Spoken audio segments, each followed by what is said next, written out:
Wars and rumors of wars, people's hearts growing cold, strange advances in technology. What are some of the other signs the Lord told us would happen before his return? All this and more on Revelation in the News.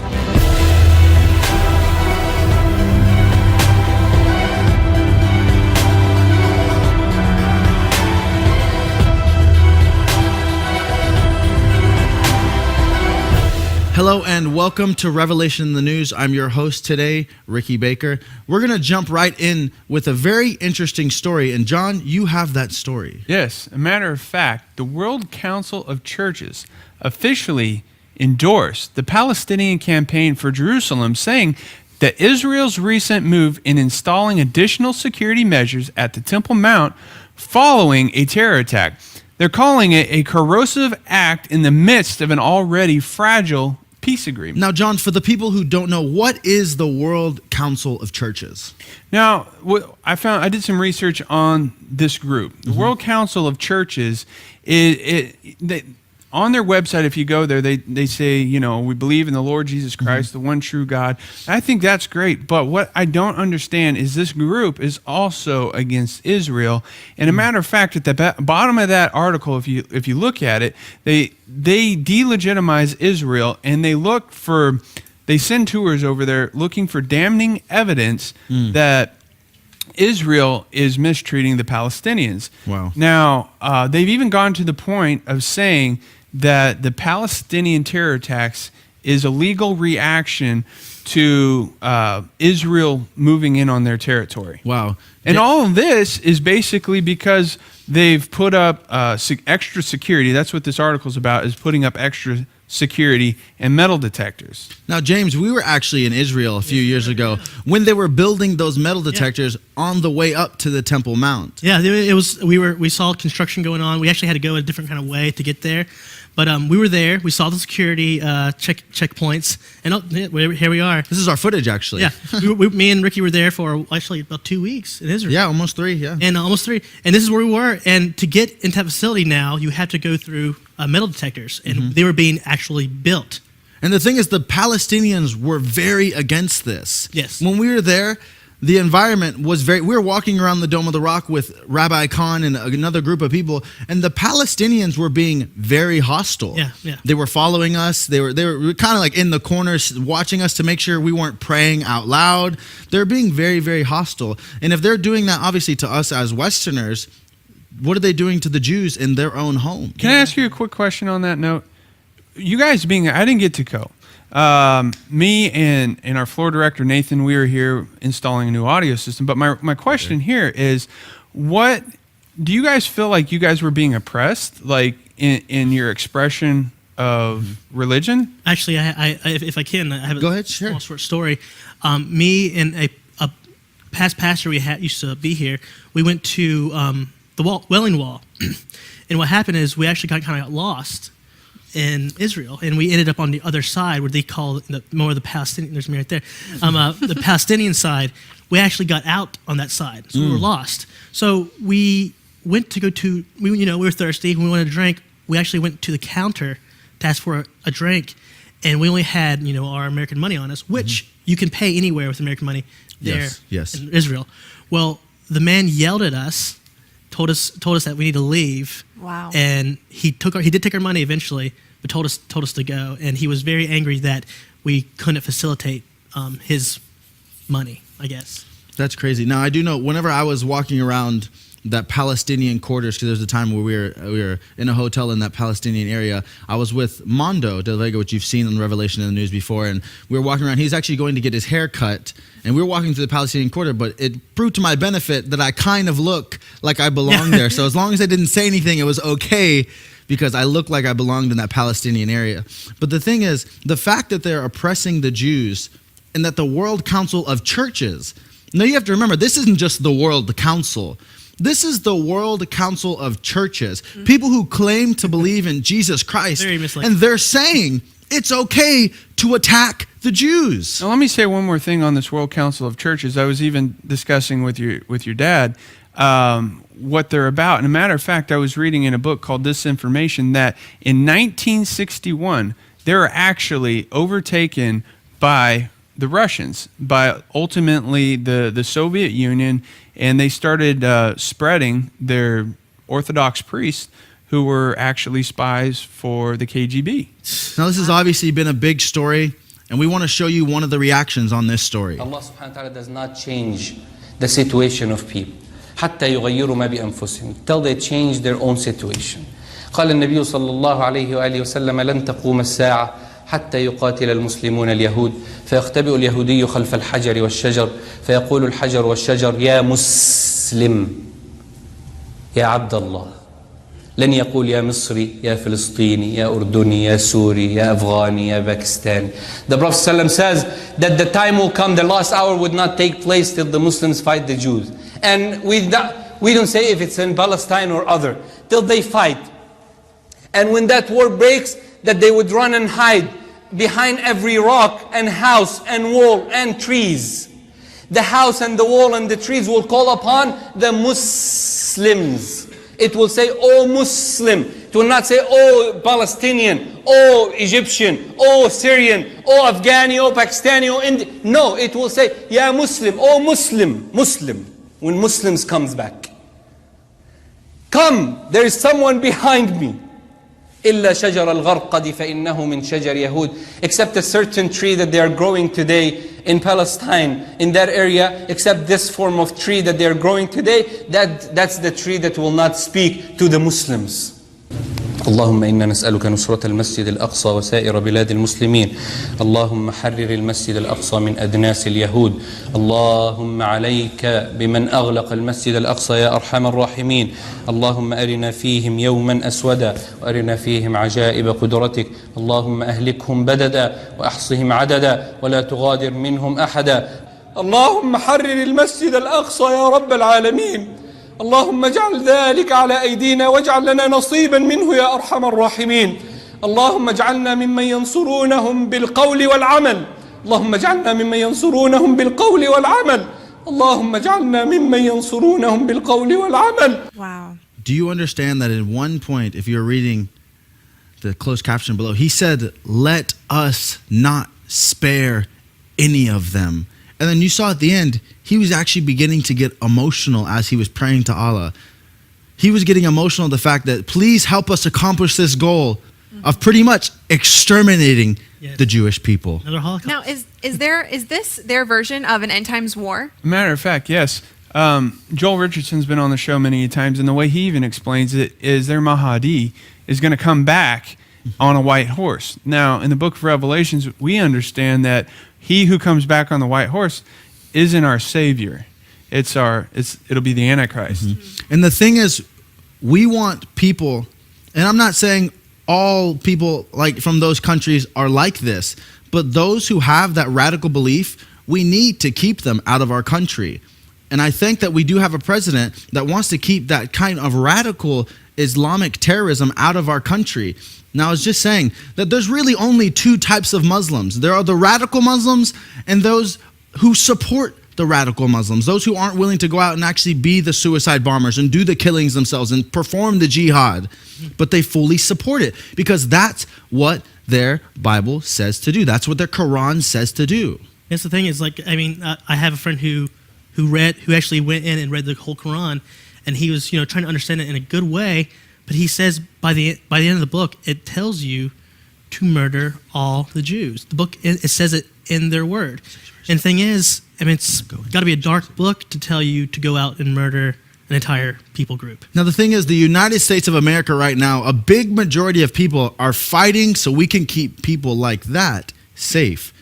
And they're called sanctuary cities. John, you have a story about that. Yeah, the Washington Examiner actually reported this week that the acting head of immigration and customs enforcement is called sanctuary cities very un-American. He also said the worst are Chicago, New York City, San Francisco, and Philadelphia. Now, something I find very interesting and very sad is why would New York City be one of the worst?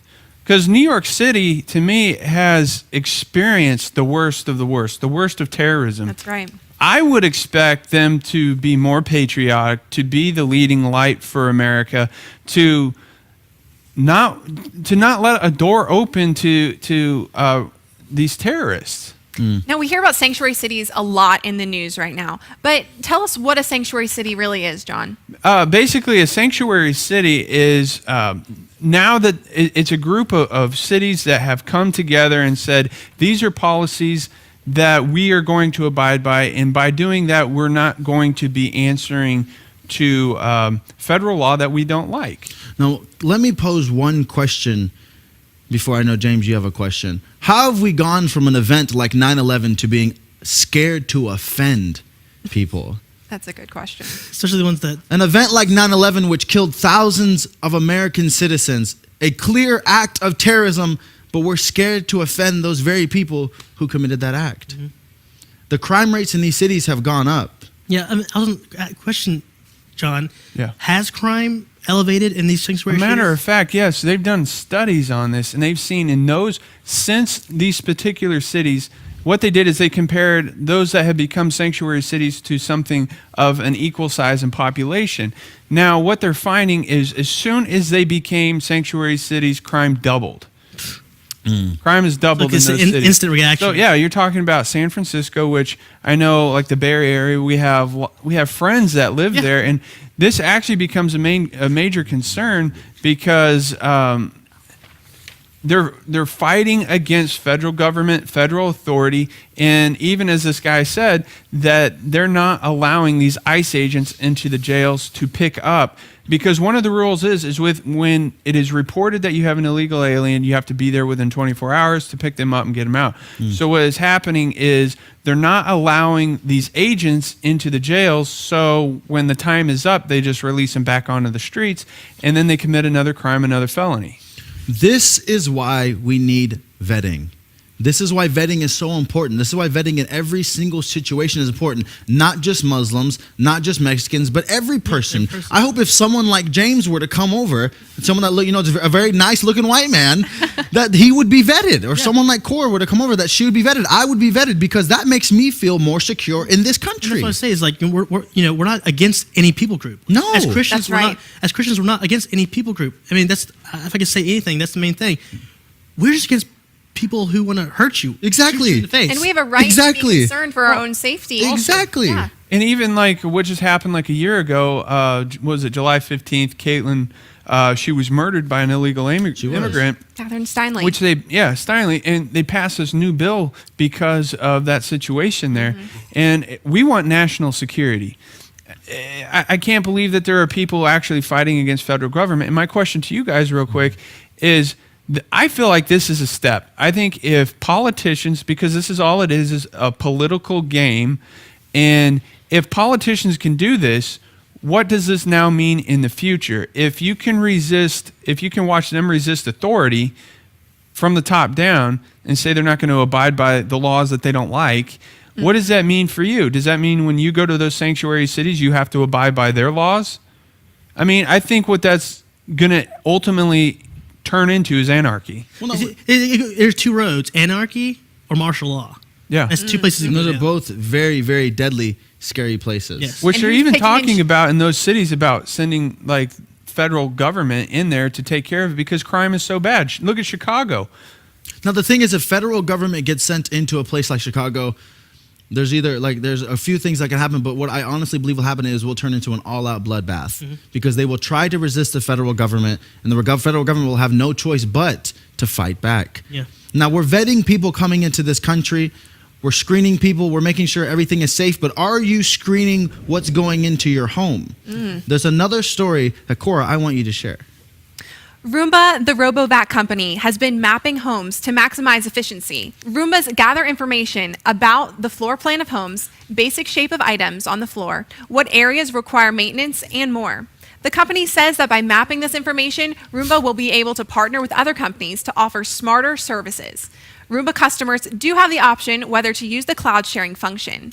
But according to the article, Roomba still has the freedom to share this data internally with subsidiaries, third-party vendors, and the government upon request. Now, does this story kind of concern you guys? Yes. Why can't we just have nice things? It was a vacuum cleaner that went around your house. I know. And it cleaned for you because It's you cool, you it's might have cute, been it's awesome. you might have had the baby, you might have had it's just made life a little bit more convenient for you. But now they're selling the layout of your home to third-party companies. Yes. I think this is a really cool segment that the producing team here has come up with, this new Stranger Things in technology. And I think this is totally creeping me out. The fact that they now have like this robot that cleans your house for you, and then it can do automatic updates and then turn over information to the highest bidder. So people can, like, if you go 6 months from now after buying this robot, move things around, move furniture around, build a wall, basically this little robot's going to map it out, and then they'll take that information, apply it to whatever information you had before, and sell it to whoever's out there. Well, let me just remind you of what happened not too long ago with Apple and the government. I mean, the government basically told Apple, we need you to open this back door to your technology so that we can get the information for safety purposes. Yeah. And that's exactly, I can see that happening with Roomba. And that's a scary thought. James, you said a quote to me right before we went on the show that really struck me. It's actually it's in this article, and it's very disheartening. And it's true with our generation. Convenience trumps privacy every time. And is that like true? That hits. I mean, microwave came out, all these things that could do things quicker, convenience. And the thing is, when you get that new iPhone, or you get the iTunes or whatever, and you scroll down, you just press I agree because it's convenient. You want your item working now. right. Yeah, you're not going to read all 70 pages of the terms and conditions that say you're know pretty I much giving up everything you have. So for exactly what that is, convenience. Now, James, there's a story. I'll be in an airport in a few days on my way with my dad to Washington, D.C. Now, this is actually something that might help me at the airport, James. What is it? Amazon has filed a patent for a power charging robot that will come to your aid. Users will make wireless requests, and the robot can find the user using sensor data. The robot can even find the user automatically when their phone reaches 10% battery. So, at first I was like, okay, first of all, that application is super convenient. Okay, how many times have you been at the airport? How many times have you been at the airport and you're like, I can't find a charge station. I don't want to talk to that person next to me right now. I don't want to sit on the floor. Yeah, like, hey, like, man, can I charge my phone? You know? Exactly. And you know what? Last time I was at the airport, I asked the guy next to me, I was like, could you plug my phone up? You know, it's kind of awkward. You're there at the airport. And the application's nice, saying, okay, come to me. But what I was seeing in this is that this little robot can find you out of a crowd of people just by finding your sensor data on your phone. Mm-hmm. So, why this is convenient? What else do you think this data that can find you? How can it be used in a maybe negative way? Yeah, what I find very interesting is like you just said, people will for convenience. I look at apps today. Mm-hmm. Every time you download an app, whether it's Angry Birds or a new flashlight program to put on your phone, it wants to know. It's like when I download a flashlight program, why does it need to know my contacts? It wants your contacts, your location, my location, videos, photos, access to your camera. Yeah, what do you need that for? I just downloaded an app today, and it says, "Can I have access to your camera?" I would even go to say 90% of the people know that, and they still say okay. Exactly. It's That's all in the terms and convenience. conditions. Now, James, we were just talking about access to the camera. There's an app that has just come out that apparently can scan your face and tell you your hobbies? Yes. Augmented reality startup Blipper has launched a facial recognition feature on its app. The feature allows users to find out personal information which can be accessed when their face is scanned with the app. Once the face is scanned, users can instantly see information about that person displayed in bubbles around their head and face. That is absolutely crazy. So what you're saying is this app, you take it and you point the camera at somebody, it scans their face, and it tells me your hobbies. Yes. Mm-hmm. Yes. Explain that, James. Well, yes, that's what it does. What you do is you go into the app and you kind of tell them your hobbies, what you like. Mm-hmm. And the scary thing, I actually did some real research. I got the app, and I think the scariest question it asks is, can we register your face? Can we register your face? Scary. Which I guess in the app it's okay for that, but once again, I was talking to John before. Applications like this and technology like this starts out as fun, Yeah. Maybe health benefits, but it slowly moves into something more most of the time. Well, not only that, but remember, they're keeping a database of your face. Oh, yes, exactly. Yes, and who knows where that information can go from there. If the Ramba people can sell my information to Amazon, yeah, can they who sell, are these people can going they to sell my it to? face to the military? Well, you know what? I was actually talking to someone the other day about getting a concealed carry license for a gun. Yeah. And I was talking to them about it. I have a concealed carry license for my weapon. And they have markings of all my fingers, and they're like, oh well, I don't want the government to have all my thumbprints. And I said, but you own an iPhone. Like they already have your thumbprints. You don't realize that you click that and it has Touch ID. What do you think the Touch ID is doing? It literally goes off the fingerprint that you have, and you can do it for all your different fingers. Like even my phone, it's not an iPhone or anything. It's just Samsung. But on the back of it, I could put my finger on the back. It'll tell me my heartbeat. It'll tell me all kinds of stuff about like my physical fitness and all that. And it's like, what are they doing with this information? There's certain apps where you can actually send your blood or DNA in now. Yeah. And it'll tell you about your ancestry and all that. I know. I find that a little scary. Now, in a crazy world of media, what are we to do? We don't know. But you know what? I know one great thing. We have a media school here at Morningside that works very hard, and they actually produce shows just like this one, Revelation in the News, the Jim Bakker Show, and all types of projects and film contests, and they're doing that. And so if you're interested in being a part of a school like that, check out this promo.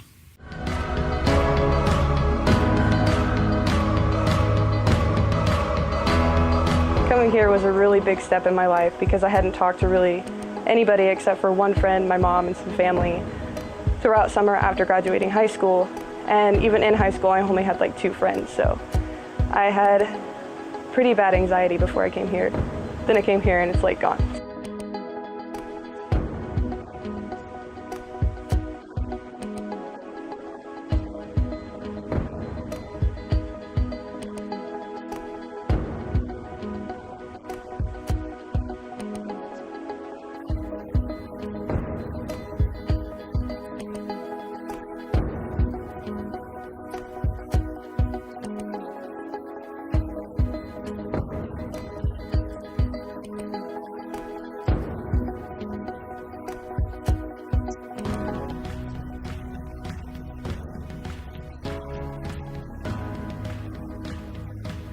I am a floor director, so I floor direct for Jim Bakker Show, and I also floor direct for Rev in the News. I'm the one who shows the people on set time, like there's like 20 minutes left. Basically, I have to listen to the show, listen to everything they're saying and pay attention, and then when the time is right, I clap, and that makes everybody in the audience clap.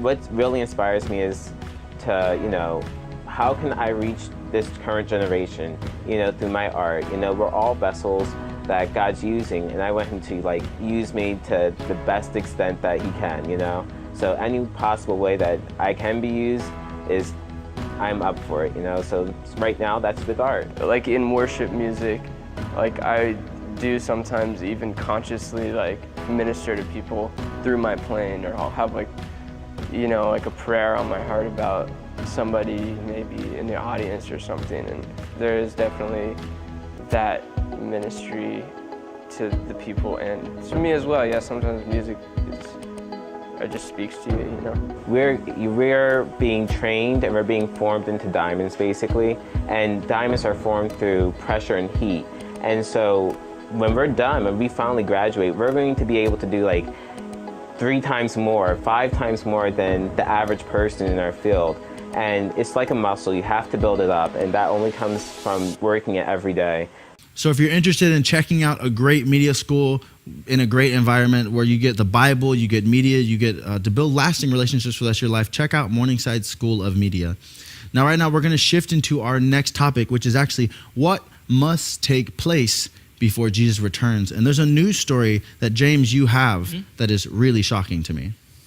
Fox News reported this week that Lana Del Rey tried to hex the president, Donald Trump. Earlier this year, in February, Del Rey tweeted instructions to her followers on how to follow through with the hex. Del Rey recently released her new album titled Lust for Life. Now, let me ask you a question for those who don't know.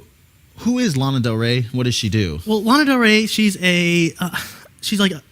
she's a singer, but she's popular. She's very popular. She's very like old Hollywood style, Right. Wait, so she's a singer. She makes albums. Yeah, that's what she does. Yeah. But she dabbles in witchcraft also, or I guess she's pulling so. that. It actually, the tweet was here in February. Del Rey posted a vague tweet that stated, "At the stroke of midnight, February 21st, March 26th, April 24th, and March 23rd, ingredients can be found online."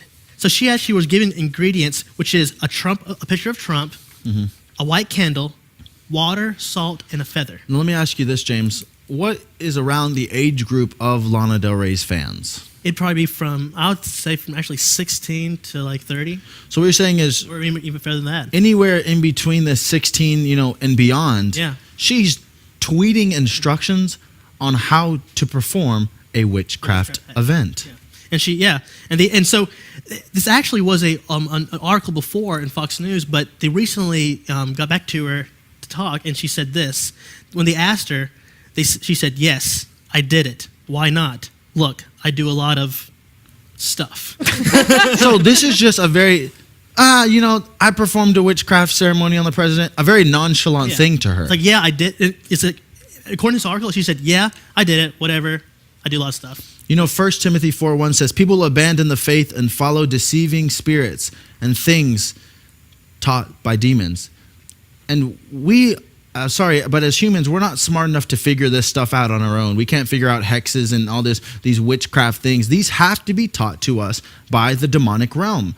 And you know what? I'm sorry for saying this, but Lana Del Rey was probably taught this by something from the demonic realm, or someone who has been in that demonic realm, because you don't just put these things together by happenstance. Well, she said before in an interview that she believes that in vibrations, and she believes in energies and stuff like that. So, which, she does believe in some kind of supernatural energy that she hasn't really been, she's been too little vague on. Well, it's a little scary even thinking about listening to her music. I mean, what if she's been putting hexes on her music to, transfer her to her fans or things like that? I mean, I personally, I won't be listening to her music. I don't want to open that door.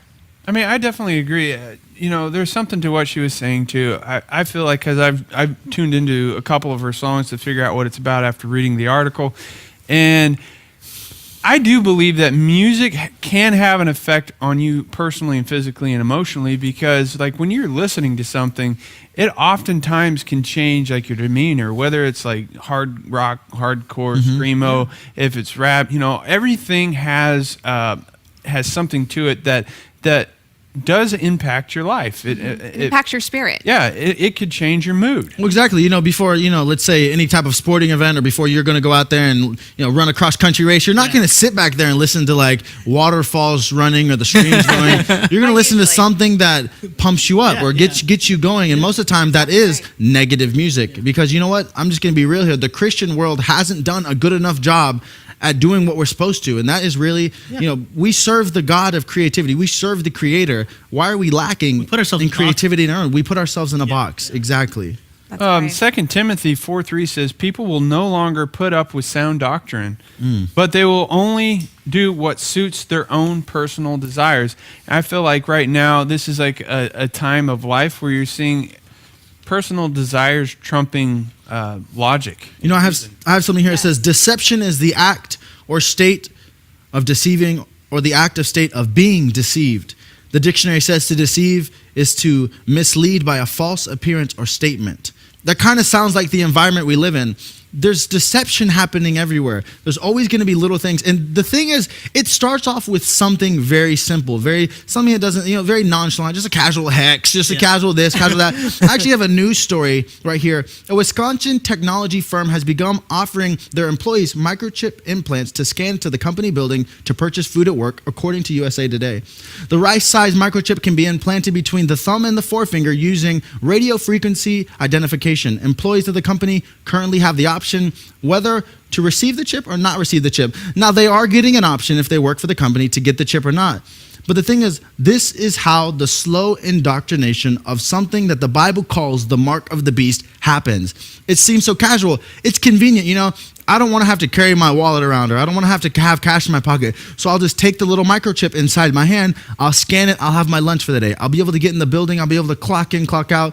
But what happens when it gets to the point where our credit cards, our social security numbers, every little detail about our lives is on this thing? Hey, it's almost as bad as Roomba, but no, once again, convenience trumps privacy.